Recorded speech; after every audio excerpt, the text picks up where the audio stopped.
வந்து பாத்தீங்கன்னா ஒரு பாயிண்ட் வந்து பாத்தீங்கன்னா 25 வயசுல வந்து இந்த வீடு இருக்கணும், இஎம்ஐ இருக்க கூடாது, 6 digit salary இருக்கணும் அப்படிலாம் சில பொண்ணுங்க எதிர்பார்க்கறாங்கல்ல. அதுங்களை செருப்பு எடுத்து அடிச்சு துரத்தி விட்டணும்.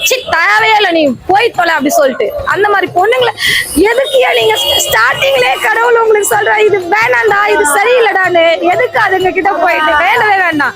அந்த மாதிரி ஆளுங்களை நீங்க கிட்டையே சேர்க்காதீங்க. பொண்ணா இருந்தாலும் பையனா இருந்தாலும் உனக்கு வீடு இருக்கணும், ப்ராப்பர்ட்டி இருக்கணும், உனக்கு லேண்ட் இருக்கணும், அசெட்ஸ் இருக்கணும். நீ என்ன பண்ண ஏதா பண்ண?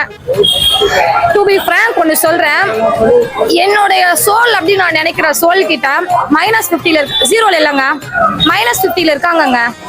இருந்தாலும் நான் அக்செப்ட் பண்ணியிருக்கேங்க. ஏன்னா அவங்க அந்த ஹார்ட் இருக்குல்ல, அது வந்து ரொம்ப பியூரு. அது என்ன பார்க்கறதுக்கு முன்னாடி எப்படி எனக்கு தெரியாது, என்கிட்ட வந்ததுக்கு அப்புறம் அது ரொம்ப பியூர், அது புனிதமா இருக்கு, அதை நான் நம்புறேன். அதனால அவங்க -50 தான் இருக்காங்க. அது அப்படி இருந்தும் தான் நான் அக்செப்ட் பண்ணியிருக்கேன். இன்னைக்கு அந்த -50 into 10 times வந்து அவங்க பிசினஸ்ல ப்ராஃபிட் எடுக்கிற அளவுக்கு ஒரு பிசினஸ் புடிச்சிட்டாங்க. அது இன்னைக்கு இல்லைனாலும் என்னைக்கு ஆனாலும் growth ஆகும். அதுக்கு பேக் போனா நான் கண்டிப்பா நிப்பேன். அதனால சொல்றேன், பணம் இருக்கணும், பொருள் இருக்கணும், நகை இருக்கணும்னு பொண்ணை தேடாதீங்க.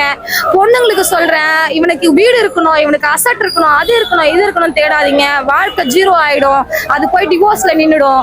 வேண்டாம், மனசு இருக்கா, 2 பேரும் சேர்ந்து செருப்பா கூட தேஞ்சு கூட ஒர்க் பண்ணலாம், நம்மளுடைய லைஃபை நம்ம லீட் பண்ணி கொண்டு போக முடியும் அப்படின்னு தன்னம்பிக்கையோட யார் யாரெல்லாம் வந்து முதல் அடியை எடுத்து வைக்கிறாங்களோ அவங்களுடைய அடி கண்டிப்பா போயிட்டு கோபுரத்துல நிற்கும். அது கன்ஃபார்ம்.